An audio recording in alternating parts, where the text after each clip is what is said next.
Well guys, it's another great day here in Michigan. Sun shining, it's warm out. Fall is almost in the air though. There's a little bit of a breeze, wind obviously because it's video of mine. You can kind of feel that there's some cold air. So fall's coming fast, which is unfortunate. I just figured I'd give you guys a quick update on the fleet and kind of what's going on. Had some units show up, some units disappear. Kind of just want to fill you guys in on current status of stuff. So let's begin. So first things first, guys, went back to work. I've had a lot of fun doing the YouTube thing full-time, along with working on side-by-sides full-time for the past year and a half now. It's just a very inconsistent stream of revenue. So it's kind of the point now where it's become a hobby, and if it takes off to the point where I can do it more, then obviously I'll ramp the videos up and begin doing more content that I can provide you guys. I got a bunch of videos that are like halfway done right now. But just with the way the monetization of this stuff works, it made sense for me to go back to work. So I'm working at K-Tech Engines. If you guys are familiar with any of the LS or LT stuff, 6th Gen Camaro or Corvette stuff, you've probably heard of K-Tech Engines. World-class engine builder and manufacturer of parts for LS and LT engines. So I'm working there now, so it's kind of interesting. They're about 2 hours away from where I live, so I spend a lot of time in Metro Detroit area again. Was down there for a few years, a couple years back. But yeah, that's what I'm doing. So if you guys have any needs for some world-class LS, LT engine parts, you got a 6th Gen Camaro, C7 Corvette, C6 Corvette, you want some work done, get a hold of me, I'll get you squared away. And it's a good group of people down there, so I'm enjoying it so far. It's very different. Obviously, when you do stuff on your own for 4+ years, it's a bit of a transition, but I'm enjoying it thus far. So that's where I'm at with that. Still working on side-by-sides and cars on the weekends. So if you guys have any needs for that stuff, rrutvshop.com or rrutv@outlook.com. Still taking care of a bunch of side-by-side stuff, doing a bunch of cool stuff there. Still selling parts. None of that stuff is changing. I definitely like to ramp the part stuff up more, so get a hold of me if you need anything for your side-by-side. And now let's talk about some units. Probably the number one unit I get asked about is the ZL1. So I had a 2021 Camaro ZL1, great car, very fast, basically a full bolt-on car. Pretty much couldn't do anything else to it besides go into the engine with it. And I just didn't drive the car a lot, and it's kind of a big expense, so I got rid of that. And I also got rid of my 2023 GMC Sierra that you guys saw, towing the 40-footer everywhere across country. Put a ton of miles on that in just over a year, 51,000 miles to be exact. So traded in the truck, traded in the Camaro, got a new truck. The truck the internet thought I already had. So 2024, 3500 Denali, single wheel. Cool truck, love it so far. Got it just over 3,000 miles on it. I had this thing a couple months so far now. Good unit. Really like this thing. And I just wanted to get a new truck because, well, I put a ton of miles on that other one, and I'm kind of a big fan of keeping stuff in warranty. I had 50,000 more miles to go, but that truck needed tires. Transmission was due for service. Wasn't anything wrong with it. It was a great truck, but I don't know. I just like keeping my my fleet of stuff that gets me places kind of updated, especially in the towing department. I'll contradict myself on that statement here the next vehicle I show you guys, but yeah, got a new truck, got rid of 2 vehicles, consolidated them into one, and we're going to do a little bit of a build on this truck. Small lift, some wheels and tires. It's going to be sweet, so looking forward to that. Also, I showed this trailer in another clip or another part of a video before, but you guys might remember I had an open 24-foot car trailer. I got rid of that, went to my friend Keen at Mid-City Trailers, and he got me set up with this one. It's a 24-foot load trail, way heavier duty than the aluminum one. This one has 7,000-pound axles on it. This one's steel, obviously. My friends John and Scott helped me put a winch on it already, so that's cool. And it's just a nice unit. So if you need any trailers, hit up Keen at Mid-City Trailers. Good dude to deal with. Tell him you need a good guy deal. He'll get you one. So with working so far away, it doesn't make a ton of sense to put a ton of miles on my new truck. I didn't want to do that, obviously. That's kind of why I got rid of the other one, because it had a ton of miles on it in a short period of time. So I picked myself up a little daily driver beater from from my friend Cody Linda at Labadee Buick GMC here in Bay City. Oh yeah, freaking 99 Chevy Lumina. Look at this unit. I don't even want to tell you guys what I paid for this thing. Well under $500. You wouldn't believe me if I told you what I paid for it. But the reason the trailer is hooked up to the truck is because I just had to rescue this thing from down by my work because it broke down on me. And good old GM VATS, the security system in this 99 Lumina, decided it wasn't happy, so I don't have the key for this thing. Maybe I do. Ah, found it. So the chips that are in there, the resistors in these keys go bad, and well, look up GM VATS if you guys want to know more about it. But basically had to install a super cheap calibrated resistor, and got this thing running for under 10 bucks. But this thing runs so good. It's a freaking unit. Doesn't have air conditioning, that's broke. Came with a Bluetooth radio, that's dope. Looks super bad, but gets 27 miles a gallon, so this is the freaking daily driver. Big fan of it, love junk cars. Good tires on all four corners, none of them match, but they're good, that's what counts. And yeah, just ripping this thing down by freaking Detroit. Good unit. The Crown Rick, you guys know this unit, so put a 5-bar map sensor in this thing. It's ripping. It's on like 26.5 pounds now. Big dog Holly dash. Video coming soon on that. Maybe it'll be before this one. I'm not really sure, but this thing's beasting. I've got a True Track that I'm waiting to install in the rear. Just haven't had time for that, but this thing's great. Trans is working awesome in it. So I need to get that True Track installed, and then I'll be ready to take this thing to the track and hopefully actually make a good pass with it. So excited for that. That's probably going to be in the next couple months.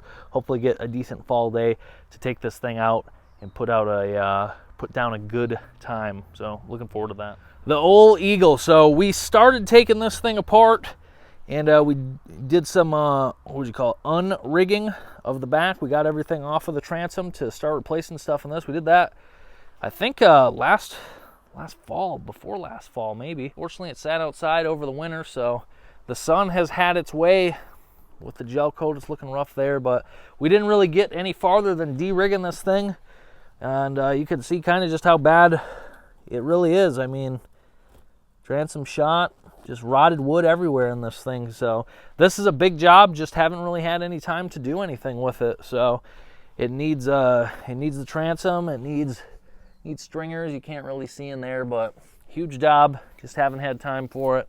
It sat outside over the winter, and yeah, it's unfortunate. Maybe it'll polish up and clean up, but yeah, that sucks. But is what it is. Just haven't had time to do anything with it. Just been so busy with other stuff. I still got my fountain. Haven't had this out once this year. If anyone wants to buy it, I'd probably sell it. Good unit though. Just doesn't really need anything except to be put in the water and enjoyed. Again, just haven't had any time to enjoy this thing. But if I do keep it, I do have some stuff in mind that I would like to do to it. It's just a matter of finding time to do that. I need to fix the power seat bolster in it. A couple small maintenance items, but other than that, this thing's good to go. I was looking forward to taking it out this year. That was a big goal, but again, ran out of time. Just been so busy doing stuff. The Badillac, haven't really touched that since the dirt drag on Memorial Day. Got it back on the China diggers and haven't touched it. The battery's dead in it now, unfortunately. It's been sitting a while. So I've got another engine to go in this thing that needs some work. I'm going to do a similar setup. I still need to figure out this fuel pressure issue. Haven't had time to diagnose that, but I'm putting an iron 5.3 in this. And it's going to have gap rings, probably same camshaft unless that's tore up. And I need to take the heads off of the engine that was in the Badillac originally, the aluminum 5.3. And I'm taking those to work at K-Tech. We're going to CNC port those and do some other nice stuff to those heads. So should be up a little bit on power by the time we get that new engine in. It'll have more power than it did initially, so that'll be cool. Just on engine, and then the nitrous should pick up some more as well, because we had a 250 shot in this thing, and from the 150 to the 250 shot it really only gained about, I think 50 horsepower, maybe 60. But it should be gaining that full amount once we have those CNC heads on there, and it can actually flow some exhaust. So I think that's the main issue we have with this thing being held back on power, was the exhaust side of those cylinder heads. So once we get those done up, it should be a pretty nice piece. Planning on having this at Holly LS Fest. Got a K-Tech booth there, so that is the plan if we can get it done and ready. So if you guys are able to go that, come hang out, check us out there. Should be a good time. The Rex 3 were fresh off a solid fair race performance with this thing. So the Dirt X side-by-side racing had a event at Ionia County Fairgrounds a couple weeks ago. Got third in the pro class with this thing. Very happy with that. There will be a video on that. I just need to get some clips from Kyle that he has on his phone and throw the video together for that. But we're going to be doing with this the next 2 weekends. So I'll get to test out those new tires and the hostile wheels there. Also have to go through and grease the suspension, tighten up some ball joints, and I've got some new goodies for this. Let me go find those quick. So big issue I had in the fair race was this thing, since I put the stock ECU back in, it hasn't had launch control, and at the fair race I got out hole shot basically every race I did. So I've got the solution for that. Our friends at STM Power Sports and Whalen Speed got some goodies for me that we're going to be throwing on this. We got ourselves a higher engagement primary spring, so this should get us up to about 2,700 RPM for engagement, which would be good. Get some boost built up in that FP green. Yeah, what do you think? We got our launch control module, and this one's pretty cool. It actually comes with a button that goes on the steering wheel to activate the launch control. So that's normally you deal with it on the switch there, the override switch. So this would be pretty cool having that mounted on the steering wheel. Should make things a little bit less complex. And then, like I said, just got to go through the suspension, grease some stuff, tighten up my adjustable ball joints from CA Technologies.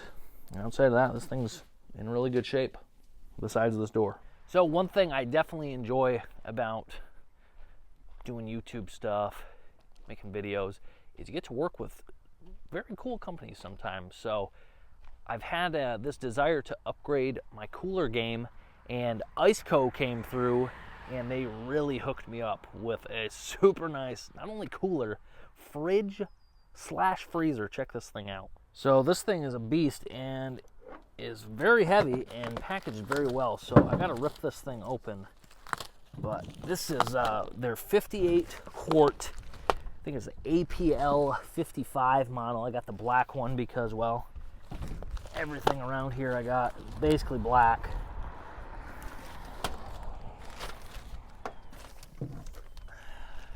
Gotta cut this stuff open. Not really the snips I was looking for. Not really the snips I wanted, but we're making them work. All right, we're about to tear into this thing. This thing was, I don't know how much it weighed. It probably says on the packaging slip, but it's a heavy-duty unit. That is for sure. It is a beast. Look at that thing.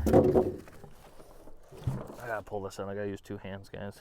All right, we got it out of the box, and this thing just looks sleek. So, again, this is not just a cooler, guys. This is a fridge / freezer. It's dual zone.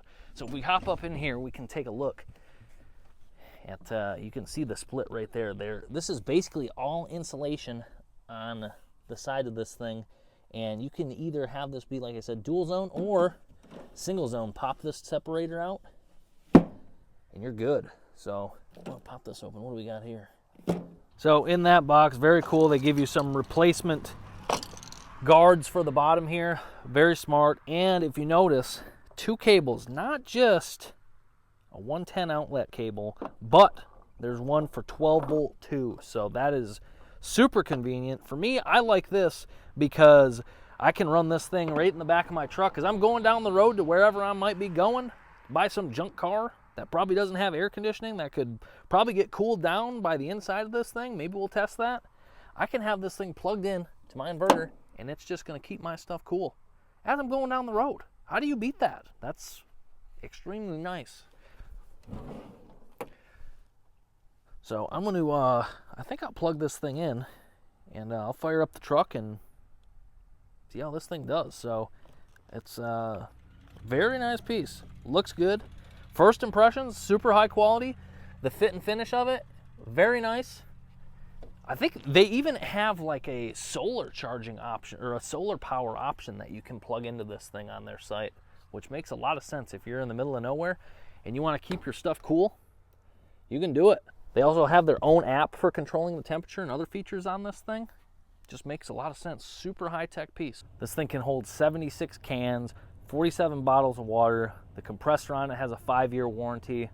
Just a super nice piece if you're doing any sort of traveling, camping, off-roading. It's a great piece of equipment. And the cooling range / freezing range on this thing is all the way down to -4 degrees Fahrenheit and to 68 degrees Fahrenheit. So pretty widespread depending on how cold you need your stuff. So I got this thing plugged into my truck. Truck's running.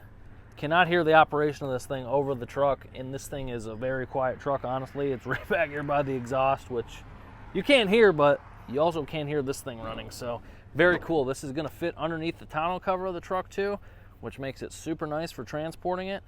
Just a very nice piece. So I got it fired up. I've got it in the dual mode. The screen here is very easy to read. So I'm just waiting for it to cool down. I'm actually going on a dune trip this weekend, so I'm going to bring this thing along for the ride. Should come in handy and be a very nice new piece of equipment. So big shout out to Iceco. If you guys want to get one of these, use my affiliate link below, promo code RR12. You'll save 12% off on your own Iceco fridge / freezer. So check those guys out. I'll be following up with you in a couple weeks on the operation of this thing and how I like it. And I'm just excited to have these guys on board. This is a very nice piece. I'm excited to try her out. All right, that's it for this video. Just wanted to give you guys an update on the status of basically everything I got. So big shout out to Iceco for getting me set up with that fridge / freezer. Super nice piece. Again, use code RR12, save yourself 12% on Iceco fridge. And big shout out to you guys for watching all these videos that I put out. It means the world to me. So I've appreciated your support in this matter since the beginning, and I still do right now. Like I said, I'm still going to be here, still making these videos, albeit probably a little less frequent than I have in the past. But I've got a ton of like half videos right now that I really need to get done. So I'm going to try and get on that, finish those up, get those out, and hopefully you guys like going along for the ride. So it's always been about doing stuff that I think is cool, sharing my passions with you guys, and that's what it's going to keep being about. So I'm never going to show you guys anything that is fake or something I wouldn't necessarily be doing in the first place. So hope you guys can understand and appreciate that. And again, appreciate your guys' support in this matter. We'll see you in a couple days.